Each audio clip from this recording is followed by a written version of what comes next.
नमस्कार, आप देख रहे हैं आवाज न्यूज। मैं हूं वीना सिंह और आइए अब नजर डालते हैं आज की प्रमुख खबरों पर।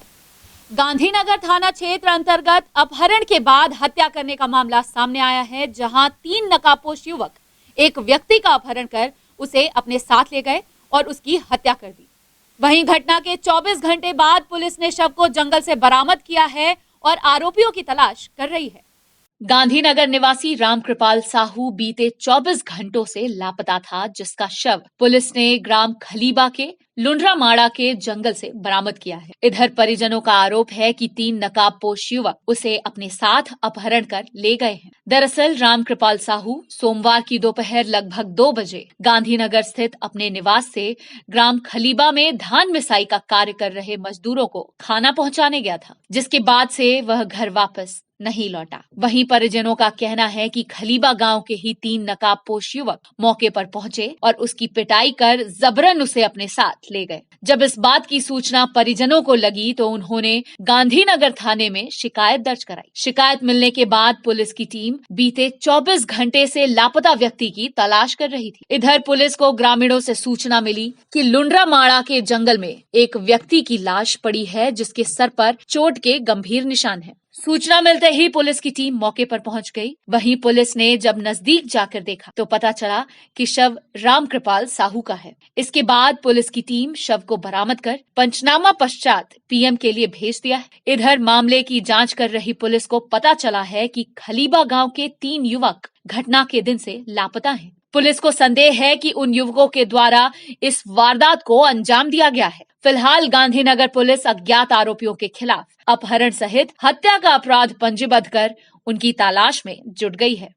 कल पापा कम से कम 1:30 बजे आसपास गए थे, धान कटवा रहे थे, वहाँ लंच पहुँचाने खैलबा में। तो उसके बाद क्या हुआ, 3 लोग आए।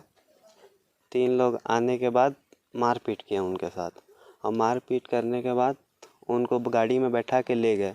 गांव वाले लोग से पता चला है, और गांव वाले लोग सब जान रहे हैं, लेकिन बहुत कम लोग बता रहे हैं, मुश्किल से। फिर मेरे को कम से कम शाम को 6 बजे पता चला, तो थाना गया था मैं। तो फिर थाना से गए थे एक बार खोजने बस, लेकिन उतना टाइम उतना कड़क नहीं किया, बस ऐसे नॉर्मल खोजे थे, और आज भी इतना ही। लेकिन अब पूरा कल से आज तक घर नहीं आए हैं पापा, और पूरा मोबाइल वोबाइल सब बंद है उनका। क्या बोलते हैं, पुलिस वाले लोग ज़्यादा उतना एक्शन भी नहीं ले रहे हैं। उनके घर में जाते, कम से कम थोड़ा सा टाइट लेते तो हो सकता था बात, लेकिन कुछ नहीं कर रहे हैं उतना। खलीबा गांव है गांधीनगर थाना क्षेत्र में। कल वहां पर ज़मीन विवाद को लेकर के 2 पक्षों के बीच में वाद विवाद हुआ था, और उसके बाद से ही जो व्यक्ति है कृपाल राम साहू, उसका पता नहीं चल रहा था। इसमें हम लोगों ने पहले गुम इंसान पंजीबद्ध किया था, और रात भर भी हम लोगों इसके पुलिस के द्वारा उसकी खोजबीन की जाती रही। और आज बताया गया कि उसकी जो डेड बॉडी है वो रमेशपुर गांव के पास में सुनवाही के जंगल में मिला हुआ है।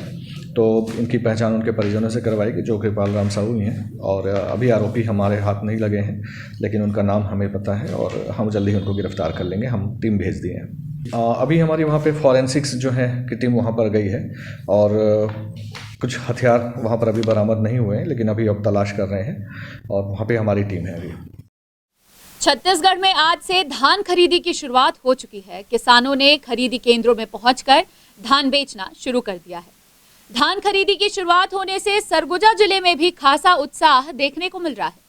सरगुजा कांग्रेस कमेटी के जिला अध्यक्ष राकेश गुप्ता भी ट्रैक्टर चलाकर धान बेचने खरीदी केंद्र पहुंचे थे। प्रदेश में धान खरीदी की शुरुआत किसानों के लिए किसी त्योहार से कम नहीं है, और आज 1 दिसंबर से धान खरीदी की शुरुआत हो चुकी है। सरगुजा जिले में भी धान खरीदी की शुरुआत होने से किसानों में काफी उत्साह देखने को मिल रहा है। इसी कड़ी में ग्राम करजी स्थित धान खरीदी केंद्र में किसानों के द्वारा फीता काटकर धान खरीदी का उद्घाटन किया गया। इस दौरान किसान काफी उत्साहित दिखे। वहीं जिला कांग्रेस कमेटी के अध्यक्ष राकेश गुप्ता ट्रैक्टर चलाकर धान खरीदी केंद्र करजी में धान बेचने पहुंचे थे। इस मौके पर उन्होंने कहा कि किसानों में एक अच्छा संदेश जाए कि प्रदेश की सरकार आज से धान खरीदी कर रही है, जिसके लिए संपूर्ण तैयारियां कर ली गई हैं। वहीं उन्होंने बताया कि धान खरीदी उपकेंद्र करजी में इस वर्ष से आदिम जाति सेवा सहकारी बैंक की शुरुआत हुई है। सहकारी बैंक की शुरुआत होने से क्षेत्र के किसानों को अब परेशानियों का सामना नहीं करना पड़ेगा। आपको बता दें कि जिले में पिछले 2 वर्षों के भीतर सहकारी बैंक की संख्या बढ़कर 39 हो चुकी है, जबकि इस वर्ष 4 नए उपकेंद्रों की जिले में शुरुआत हुई है। वहीं इन सबके बीच इस वर्ष कोरोना संक्रमण के खतरे को देखते हुए धान खरीदी केंद्रों में विशेष एहतियात बरता जा रहा है। किसान टोकन सिस्टम के जरिए खरीदी केंद्रों में पहुंचकर धान बेच रहे हैं। किसानों को संदेश, तैयारी पूर्ण हो गई है। सरकार धान खरीदने के लिए अब आतुर है और इधर से ट्रैक्टर आ रहा है, इधर से ट्रैक्टर आ रहा है। किसान पहले से माल लेके आए हुए हैं, तो किसानों को संदेश पूरा है कि अब खरीदी की तैयारी हो गई। बड़ी बात इस गांव में यह है कि आज सहकारी बैंक चालू हो गए। यहाँ पहले ये धान खरीदी संग्रहण केंद्र था, उपकेंद्र था, और सहकारी बैंक चालू हो गया। हमारे लिए उपलब्धि की बात है। पूरे ज़िले में पिछले 15 वर्षों से 27 सहकारी बैंक थे और गत 2 वर्षों में ये संख्या 39 हो गई सहकारी बैंकों की, और अब मात्र 4 उपकेंद्र बचे हैं। 4 में से भी चारों उपकेंद्र नवीन हैं। रामपुर, परसा, ये सब नए खुले हैं इस साल। तो एक बड़ी तैयारी है कि किसानों को दिक्कत ना हो। और जो हम लोगों ने बड़ी उपलब्धि इस बार मैं मानता हूँ वो है ज़िले के अंदर 6,600 से अधिक कृषक, नए कृषक जो हैं पंजीकृत हुए हैं। मैं धान 56 कुंटल लाया हूँ सर, और अच्छा लग रहा है। यहाँ कोई परेशानी नहीं हुआ सर, अच्छा हो गया सर। जैसे हम लोग कुछ खातू के लिए जाते थे तो सरगावा जाते थे, अब यहाँ हो गया तो बहुत अच्छा हो गया है। करजी में तो सारा व्यवस्था हमारा पूर्ण है। ये ड्रेनेज वगैरह की व्यवस्था है, कांटा बाट है, लेबरों की व्यवस्था है, तौल के लिए सारी व्यवस्था हो गई है। अभी धान बस आया है, परसों हम लोगों ने टोकन कार्ड जारी कर दिया था, किसान आ गए हैं और अब धान उनका तौल होगा। पहले दिन के लिए 2 टोकन जारी हुए थे। सरगुजा कांग्रेस कमेटी के जिला अध्यक्ष राकेश गुप्ता के नेतृत्व में ब्लॉक कांग्रेस कमेटी के कार्यकर्ताओं ने केंद्र सरकार के खिलाफ सांकेतिक विरोध प्रदर्शन किया है। दरअसल कांग्रेस कार्यकर्ताओं के द्वारा ग्राम करजी से दरिमा तक साइकिल यात्रा निकालकर नए किसान कानून के विरोध में प्रदर्शन किया गया। जिला अध्यक्ष राकेश गुप्ता ने कहा कि दिल्ली में किसानों के द्वारा किए जा रहे विरोध प्रदर्शन का समर्थन करते हुए कांग्रेस ने साइकिल यात्रा निकालकर विरोध जताया है। जब तक केंद्र की सरकार किसान विरोधी कानून को वापस नहीं ले लेती, तब तक कांग्रेस सड़क पर उतरकर विरोध प्रदर्शन करती रहेगी। छत्तीसगढ़ के किसान जिस तरीके से आज तिहार मना रहे हैं और पूरे देश के किसान आज केंद्र के सरकार के खिलाफ खड़े हैं। केंद्र के सरकार को एक सांकेतिक विरोध प्रदर्शन, और हम लोग ये चाहते हैं कि जैसे छत्तीसगढ़ का किसान खुशहाल है वैसे देश का किसान खुशहाल रहे। केंद्र की 3 जो काले कानून आए हैं इनके विरोध में, और सबसे बड़ी बात तो यह है कि कम से कम प्रधानमंत्री जी को किसानों से बात करना चाहिए। प्रधानमंत्री जी किसानों से बात करने में हिचक रहे हैं, और हम लोग दिल्ली में जो किसानों के ऊपर जो अत्याचार हो रहा है उसके विरोध में एक सांकेतिक हमने विरोध किया है कि हम खुश तो हैं, धान खरीदिया चालू हुई है, लेकिन हम उनके साथ भी खड़े हैं। करजी से दरिमा लगभग 6 किलोमीटर की एक साइकिल यात्रा है। ये ब्लॉक कांग्रेस कमेटी दरिमा के तत्वाधान में आयोजित किया गया। खबरों का सिलसिला जारी रहेगा, लौटते एक छोटे से ब्रेक के बाद।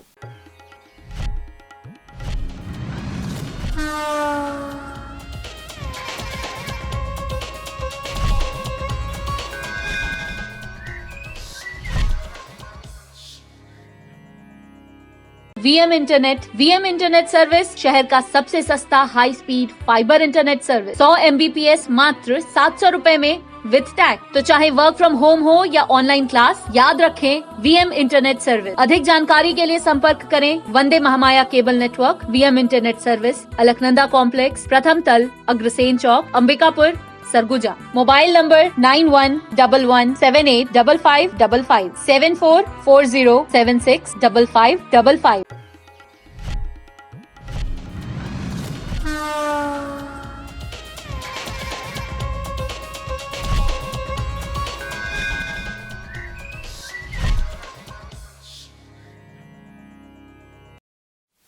ब्रेक के बाद आपका स्वागत है। आइए बढ़ते हैं अगली खबर की ओर।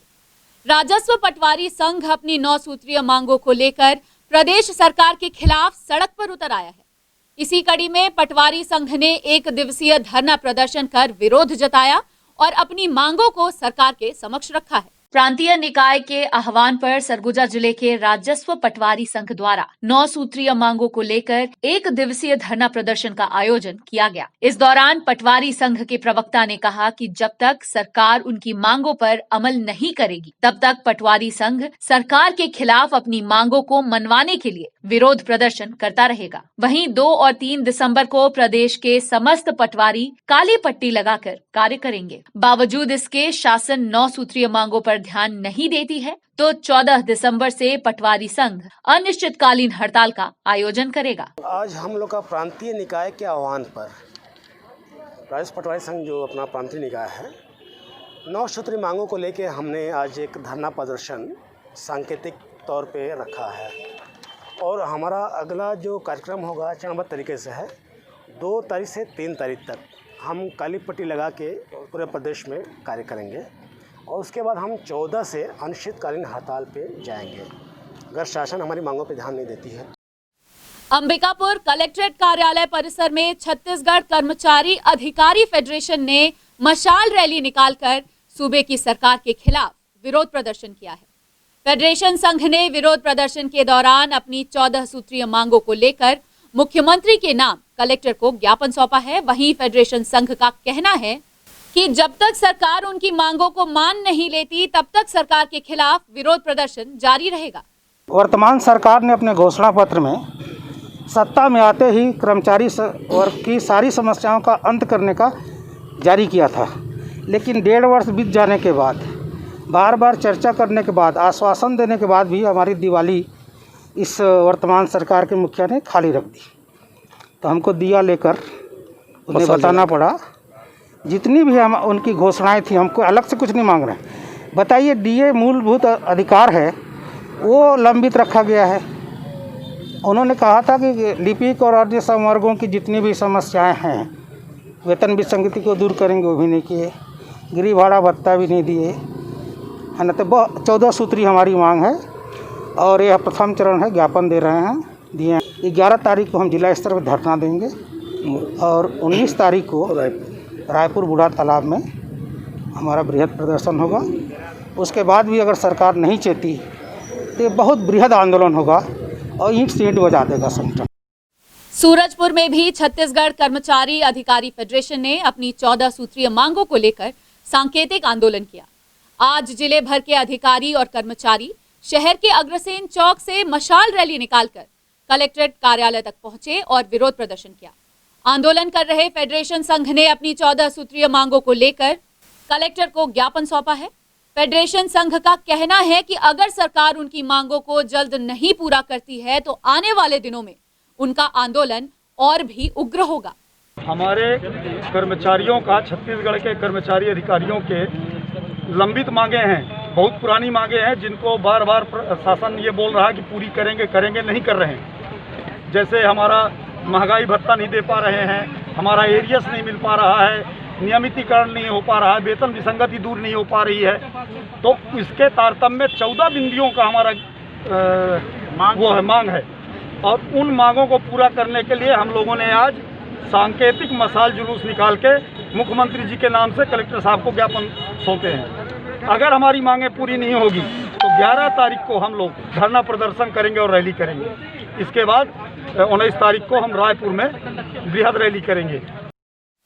बुलेटिन में फिलहाल सिर्फ इतना ही। शहर से जुड़ी खबरों के लिए देखते रहिए आवाज न्यूज। इस न्यूज के स्पॉन्सर हैं वीएम इंटरनेट, अलकनंदा कॉम्प्लेक्स, प्रथम तल, Agrasen Chowk, Ambikapur, Surguja, Chhattisgarh. VM internet service शहर का सबसे सस्ता high speed fibre internet service. 100 MBPS मात्र 700 रुपए में विद टैग। तो चाहे वर्क फ्रॉम होम हो या ऑनलाइन क्लास, याद रखें वीएम इंटरनेट सर्विस। अधिक जानकारी के लिए संपर्क करें Vande Mahamaya cable network, VM internet service, Alaknanda complex, प्रथम तल, अग्रसेन चौक, अंबिकापुर, सरगुजा। Mobile number 9111785555 7440765555।